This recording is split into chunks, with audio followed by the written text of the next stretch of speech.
Namaste, everyone, and welcome to Anchor the Light. Have you ever experienced some form of spiritual loneliness? Now, this is a topic that people have asked me about, so I think it's something we need to address. It's not as horrible as you think, okay?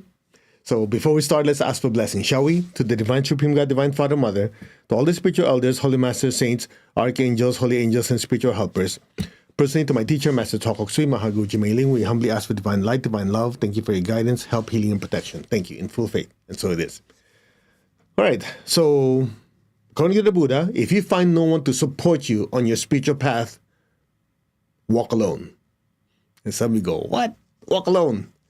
You see, a lot of us go through this phase.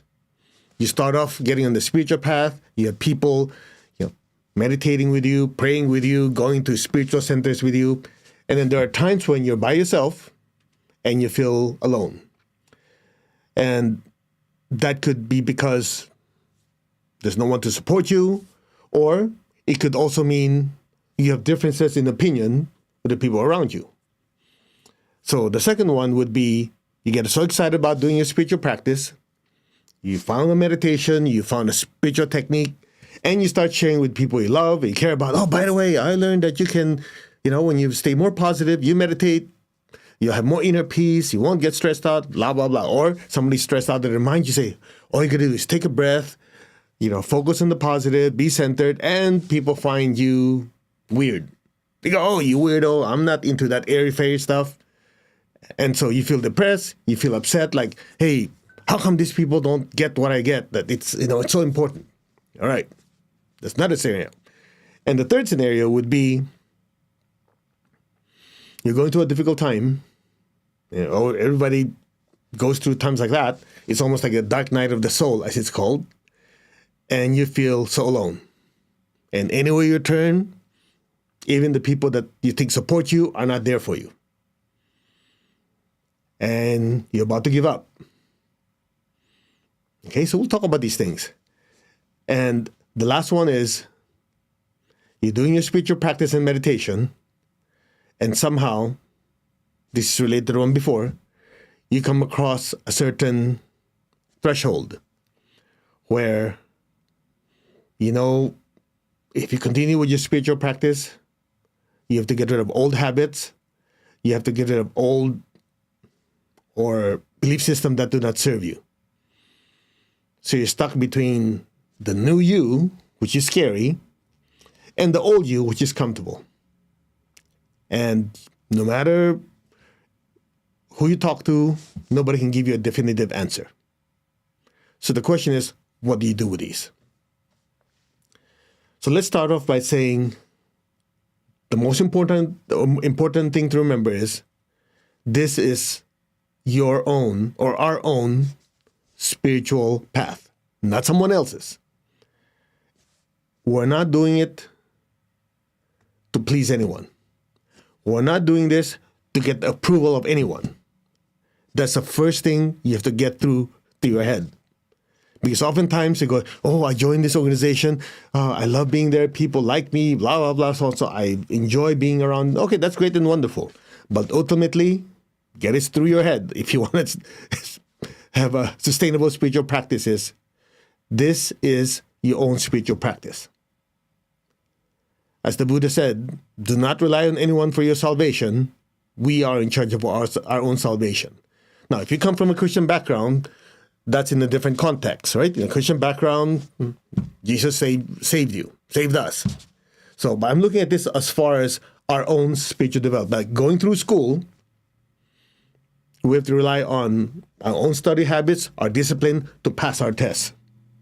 That's what I'm talking about, okay?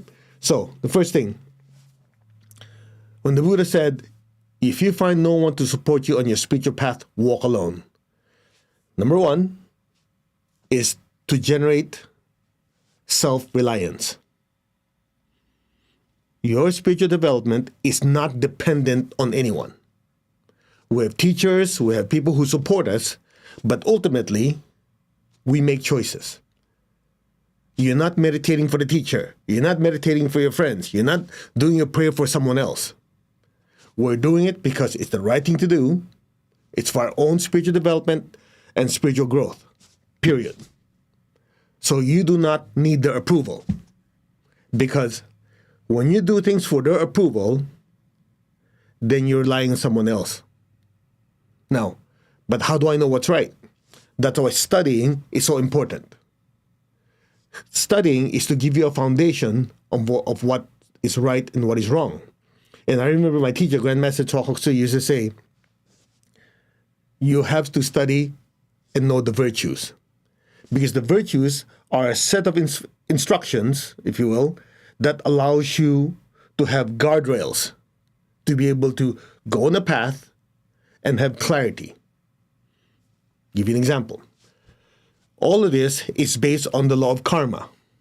Okay, I know I'm throwing a lot at you, but just listen. The law of karma says, again, it's the law of karma, not your opinion or my opinion of karma. Our opinions don't matter, period. If that hurts your feelings, go find another teacher, okay? It's the law of karma. Our opinions don't matter. It's the law. So law of karma basically says, whatever you throw out hits you back. Yeah? Simple as that. Don't make it any more complicated. Whatever you throw out hits you back. And because of this law, which governs everything, it is either, if you harness it, it helps you. If you go against it, it hurts you. So the way to harness this law of karma to help you rather than hurt you is practice the virtues. And the 5 virtues, you can look it up in any pranic healing book. Number 1, loving kindness and non-injury in thoughts, words, and actions. Number 2, generosity, non-stealing. Number 3, honesty, non-lying. Number 4, constancy of aim and effort and non-laziness. And number 5, moderation and non-excessiveness. Regardless of your religion or your belief system, you have a law that's already there. Whatever you throw out will hit you back. These 5 virtues allows you to, as you practice loving kindness, generosity, honesty, constancy, aim and effort, or industriousness, and moderation, that law of karma is helping you. As you practice injury, then whatever is injured in other people, you get injured. When you steal from other people, people steal from you. We are deceitful for other people, we get deceived. If we're lazy, nothing gets done, it hurts our productivity and somewhere else. Of course, it will have its effect on us in every aspect. And when we're excessive with anything, it also hurts us. So that's why the guardrails are loving kindness, non-injury. So as we focus on this, then regardless of what is taught to us by anyone, our teachers, anyone else, it goes through this filter. How does it go through that filter? Somebody says, you belong to my organization, so therefore you should go out and hurt people because it's in the name of God. You go, wait. That violates loving kindness, non-injury. Regardless of who you are, even if I belong to your organization, you leave. So there's no room for blind faith. That allows you to have some level of self-reliance because you have this instilled within you, regardless of religion and culture. Okay? Number 2, when you're trying to do things that are right, not everybody agrees with you. True or not true? That's life. That's why it's very, very important for us to do our meditation and spiritual practice to have clarity. And there are times when people don't agree with us, but we know we're doing it right. Hopefully we're not delusional. You stay on course. It'll be a lonely path, but it's the right path. Next. This phrase by the Buddha, it's quite interesting. If you find no one to support you on the spiritual path, walk alone. What does that mean? There are times when you're going to have peers, friends, that try to pull you away from your spiritual practice. Hopefully, not because they're bad people, it's because their priorities are different. Hey man, it's Thursday night, Friday night, whatever. Let's go party, let's go drinking, let's do this, let's do that. You go, I think that is not good. Of course, you don't try to tell them, hey, I'm above that. I'm very holy. You don't do that. But you just gracefully decline because you know it's not the right thing to do. And you're going to lose friends because of it. My answer to that, who cares? With friends like that, who needs them anyway? If they're going to pull you down the wrong path, in the end, they suffer, you suffer. By being a weirdo and saying, no, thank you, I prefer not, or whatever. You're going to walk the path by yourself. But you know what? In the end, it's your own spiritual growth. So, focusing on this simple statement by the Buddha generates an unwavering commitment to your spiritual destiny. Because whether you like it or not, in the end, when you leave your body, when we leave our bodies, it is the lessons we learned that we get to keep. Not people's adoration, not people's criticism. Those don't you take with you. It's what you do with them that you get to take with you. What else? In the absence of support from others, you generate inner strength. You generate inner strength.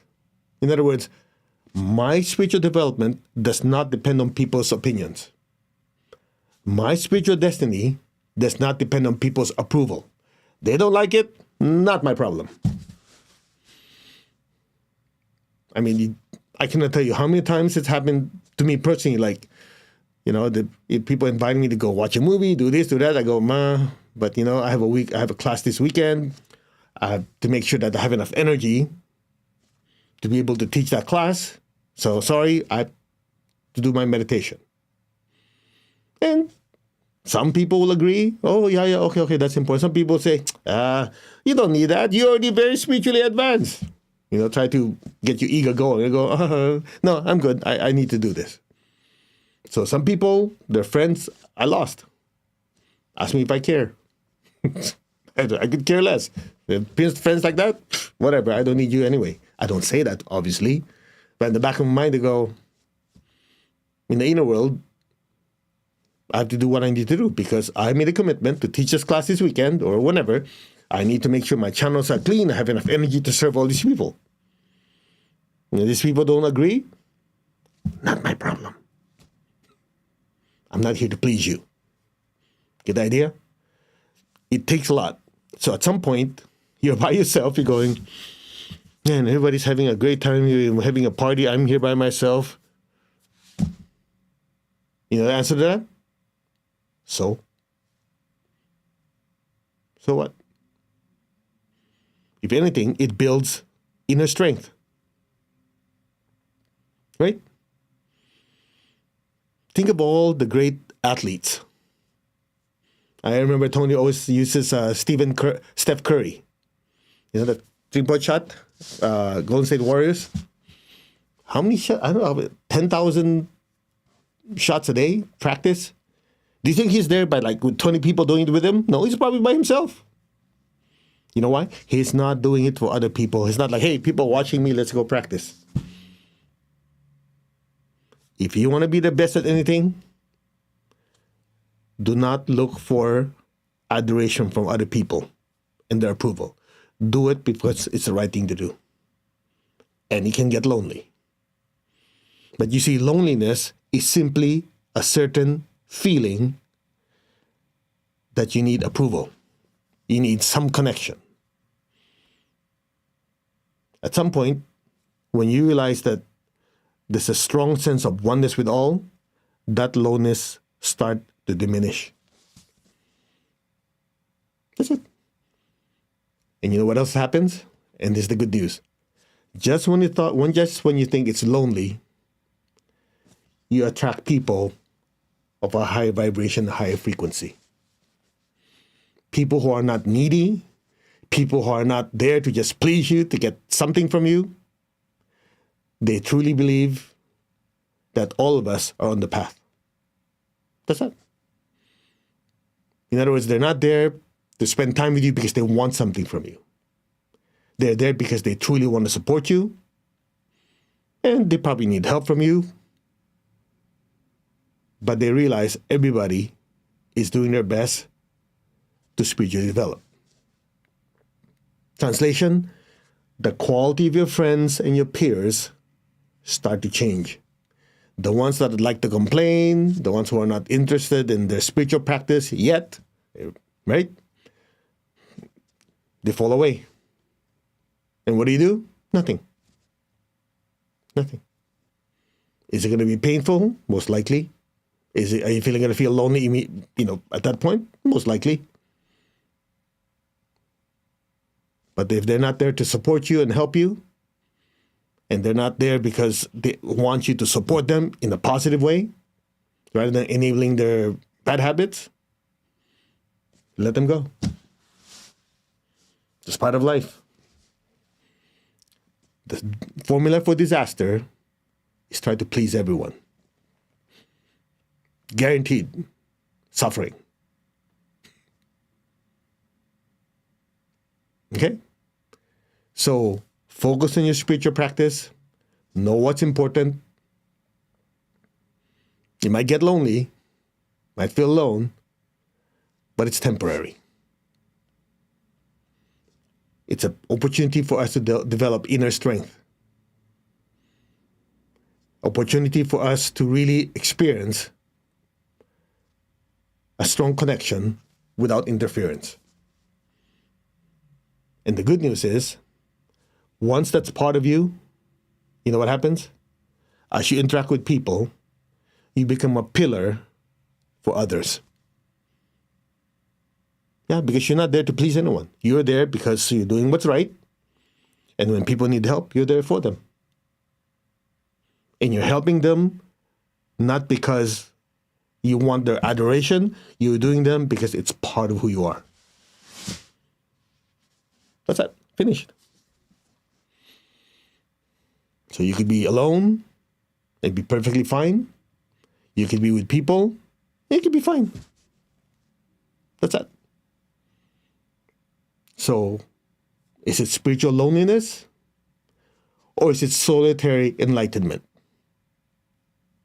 In other words, even by yourself, you experience oneness with God, oneness with all, which allows you to serve other people. And you look at loneliness like, well, yeah, it's an emotion. It's normal that emotional body needs some nurturing and love from other people, but the right type of people. Keep that in mind. Because to get the approval and the connection and the emotional support from the wrong people, it's just causing more problems in the future. You're better off being by yourself temporarily and attracting a high frequency of people to you. Yeah, that's why when people, online, people can type everything. Oh, I don't agree. I don't like this. I go, whatever. Some people, because we got so many people typing, it's easy to type. They don't see the person, so they just type whatever comes to mind. I don't agree with this, blah, blah, blah. I look at them and go, whatever. I ignore it. It's not important. Because if you know you're centered in spiritual truth, people's opinions don't matter. You listen to it. Okay, there's some truth to it. Okay, I'll extract the lesson. The rest you throw away. That's it. Okay, so as always, we try to make the lesson simple. That way you can apply it right away. Let's meditate. Put your hands on your heart. Focus on your crown gently. I am that. I'm not the body. I'm not the emotion or the thoughts. I am the soul. I am a spiritual being of divine intelligence, divine love, divine power. I am that. That I am, the spiritual self. A being of pure energy and light. Be still.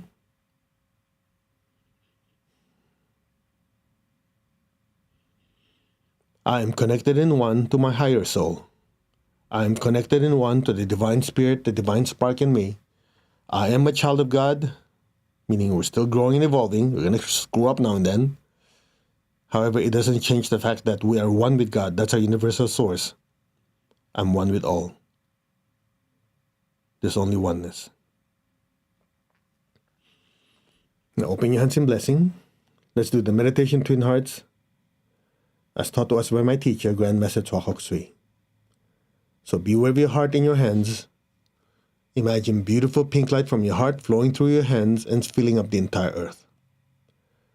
Lord, make me an instrument of your peace. Wherever there's hatred, anywhere within me, outside of me, let me sow and bring unconditional love. Be aware of your heart in your hands and just flood the earth with peace and with love. Where there's injury, let me sow pardon and forgiveness. Where there's doubt, let me sow faith. Where there's despair, let me sow hope. Fill the earth with peace, with love, with the spirit of forgiveness. And to all who are suffering, may they be blessed with hope and with faith and a better life. So be it. Where there's darkness, let me sow light. And where there's sadness, let me sow joy. Be aware of your heart, your hands. Allow yourself to be simply a channel and a pipeline to bless the earth with peace, with love, with a spirit of forgiveness, with hope and with faith, with light and lots of joy. So be it. Now be still and just let the blessings flow through us.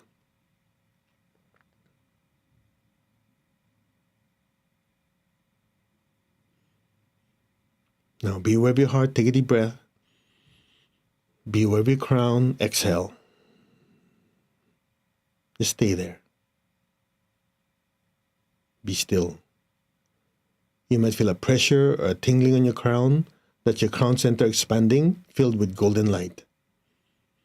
Allow that golden light to flow down through your hands and bless your home. All the people you love, fill them with golden light. Let it spread to your relatives and friends, to your workplace, to your city, all the cities in the world. Fill the earth with beautiful golden light. Our hearts are one, our souls are one. From the heart of God, through my soul, through my entire being, may every person, every being on earth be blessed with love and with kindness. May all be blessed with great joy and happiness, with understanding, with harmony and divine peace. So be it. So be it. Blessings be to all. Just be still. Now be aware of your heart and your crown simultaneously. Take a deep breath. Exhale and imagine golden light even brighter than before pouring out of our hands and flooding the entire earth. Inside and outside. Just saturate the earth with golden light. Our hearts are one, our souls are one, our spirits are one. There's only oneness. From the center of the heart of God, through my spirit, through my soul, through my entire being, may every person, every being on earth be blessed with love and with kindness. May all be blessed with inner peace, inner healing. May all be healed of any pain, sorrow, or suffering. So be it. May all be blessed with understanding, with harmony, goodwill, and the willingness to do good. So be it. Blessings be to all. May all beings in the lower worlds, middle worlds, the higher worlds, may all beings in every dimension, every direction, be blessed with God's unconditional love and kindness. May all beings be blessed with inner peace and inner healing. So be it. May all be healed of any pain, sorrow, or suffering. May all beings be blessed. So be it. Be still.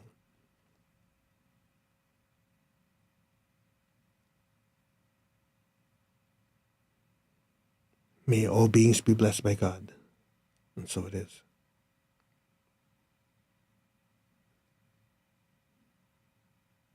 Blessings be to all. Now lower your hands, keep your eyes closed, keep your tongue on the roof of your mouth. Just be still. Imagine a golden flame above your head. Simultaneously be aware of the inner peace and stillness within you and within that beautiful golden flame. And gently from your heart, send a stream of love up to your throat, to the center of your head, and into that brilliant light. Stay there. Be still. You, the spiritual self, the soul, are meditating and listening.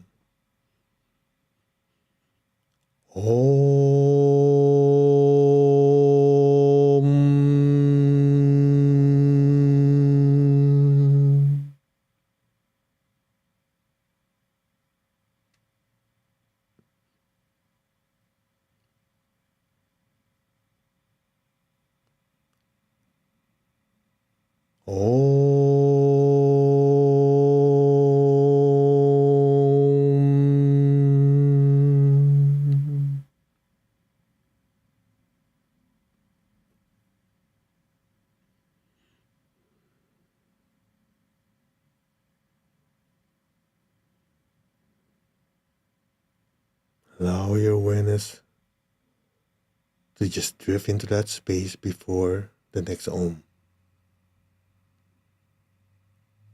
Stay there.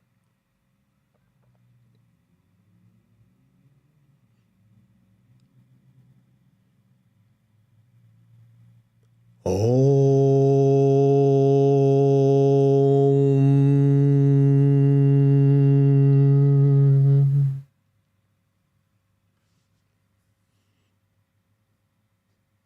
Be still.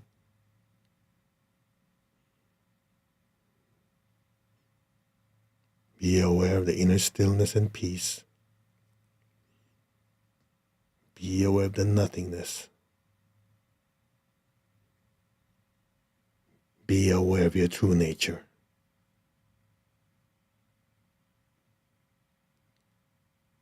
And let go now.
Gently, very slowly,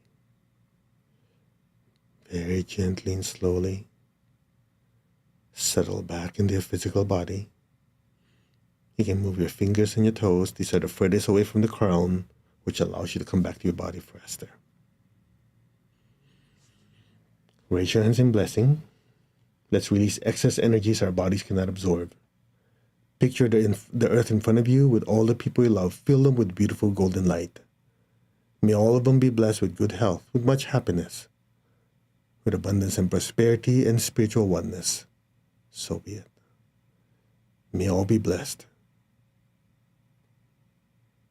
Now be aware of your feet and the base of your spine. Put your golden light down to ground you.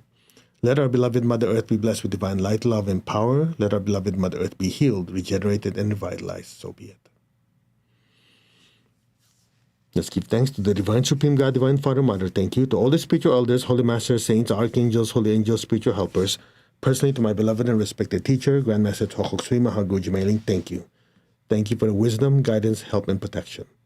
Thank you for blessing us with a loving heart, an intelligent mind, and a powerful will, that we may spiritually evolve to be able to be of service to others. We thank you in full faith, and so it is. All right, open your eyes.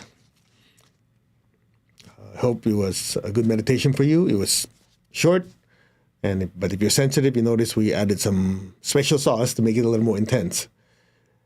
Now, the important thing to do is this. As we do this meditation over and over and over again, you are actually creating a certain pattern, a stronger connection between your lower self and your higher self. There are many ways to explain this. The easiest way is something like this. If I take a cup, and an empty cup, I submerge it underwater. There's water in the cup, as well as the water outside the cup, right? So the part of the soul that is inside the cup is what we call the lower soul or the incarnated soul. That's when you walk around, that's what's moving the body and interacting with your earthly life. However, you'll notice the water inside the cup and the water outside the cup are actually one. They're connected. So when you take away the cup, the water inside the cup and outside the cup are fully joined. So that is the meaning of connecting your lower self with your higher self. Now, as we go through life, the focus is inside the cup and the cup itself. The cup is your physical form. So as we do our meditation, what are you doing? You're quieting the room, making sure that you don't have any stimulus on your body, emotions and thoughts, and you experience like nothingness. That nothingness simply means temporarily the water inside and the water outside are experiencing a complete connection. That is the meaning of achieving oneness with your higher soul. That's it. That's simple. Okay, so there's a book. If you're not in this area, there's a book I highly recommend written by my teacher, Achieving Oneness with the Higher Soul, that you should get and really study. It's not enough that it's a feel-good thing. You have to understand it. That's also the reason why we're teaching this class, Achieving Oneness with the Higher Soul, this coming weekend. And it's both in person as well as hybrid. Hybrid meaning you can join online. If you have a U.S. address, then you're eligible to join us. Okay? Other than that, namaste everyone. You all take care, and we'll see you in the next Anchor to Light. God bless. Bye-bye.